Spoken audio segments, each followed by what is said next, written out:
O mês de novembro terminou anteontem, mas ainda é tempo de falar sobre a preocupação muito grande em toda a humanidade, principalmente no Brasil, em relação ao câncer de próstata. Mês de novembro, Novembro Azul, mês de conscientização e prevenção do câncer de próstata. Mas a preocupação tem que ser todo o ano. Por isso, nós estamos aqui com o urologista, Dr. Ramades Castro, é o nosso convidado de hoje para falar justamente sobre isso. Boa noite, doutor Ramades. Boa noite. Pois é, a gente fala sobre a preocupação e há uma grande incidência de câncer de próstata ainda no Brasil? O câncer de próstata é o segundo câncer mais comum do homem, só perdendo para câncer de pele. Então, na verdade, dos cânceres que a gente fala internos, de órgãos internos, é o mais comum.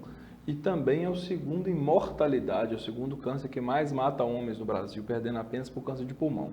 Existe alguma causa específica para o câncer de próstata do sujeito? Não existe nada comprovado que cause o câncer de próstata. Acha-se que tabagismo, excesso de gordura animal, obesidade poderiam propiciar, mas não é necessariamente a causa, né?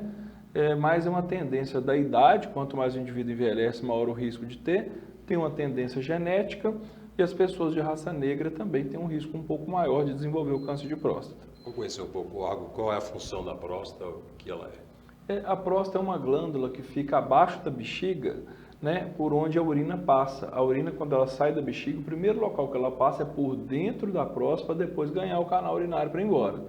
Por isso que um aumento da próstata pode levar a dificuldade e alterações para urinar.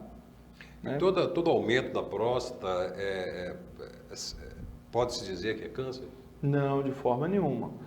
A próstata aumentar é muito comum e na maioria das vezes não é câncer. É o que a gente chama de hiperplasia benigna da próstata, que é o crescimento benigno, tá? Que ele não é câncer e muitas vezes o tratamento é só com medicamento, às vezes alguma cirurgia, mas cirurgia geralmente menos complexa do que para câncer também.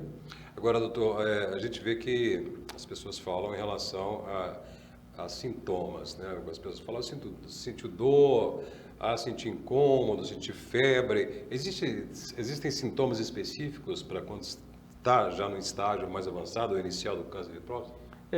As doenças da próstata são várias doenças e cada uma tem sintoma. Por exemplo, dor, febre é mais comum quando tem uma inflamação da próstata, que é a prostatite, né?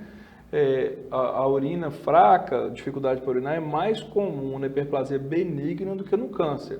O câncer de próstata é uma característica que é a seguinte, na maioria das vezes, no início ele não dá sintoma nenhum, porque ele não cresce a próstata, na maioria das vezes. Então, o indivíduo fica sem sintomas. E à medida que vai avançando, começam os sintomas. Aí sim pode vir dor para urinar, sangue na urina, às vezes até retenção de urina com a necessidade de passar aquela sonda no canal urinário para desobstruir, para esvaziar a bexiga. E em fase ainda mais avançada, dor na coluna, porque aí pode ser sinal já de que a doença espalhou para os ossos da coluna, que é o lugar mais comum do câncer espalhar. Aí eu já estou falando da doença com metástase avançada, que é o estágio que a gente não quer detectar. A gente quer detectar ela muito antes disso para conseguir levar a cura sem chegar nesse estágio. Pois é, e ela é comum, né? Existem fatores como, por exemplo, idade, se fala muito em 40 anos ou mais. Há esses fatores mesmo que a gente pode dizer que a predominância é maior nessas idades? Quanto mais idade, maior o risco. O risco é proporcional à idade, né? As pessoas de raça negra, a gente orienta o exame com 45 anos. Ou as pessoas que têm caso em familiar de primeiro grau, pai, irmão. Quem não tem nenhum desses fatores, a gente começa um risco maior com 50, por isso que orienta os exames aos 50, entendeu? Mas é claro que com 50 ainda não é o maior risco, mas já começa a ter risco. E quanto mais envelhece, mais vai aumentando o risco de ter a doença. Então a gente vê que a prevenção ainda é a procura, é a busca por se for o caso, um diagnóstico mais precoce para melhorar todo o prognóstico de cura. Daqui a pouco, depois do intervalo, o Jornal da Rio Doce continua essa entrevista com o urologista, Dr. Ramades Castro, o assunto de hoje, câncer de próstata.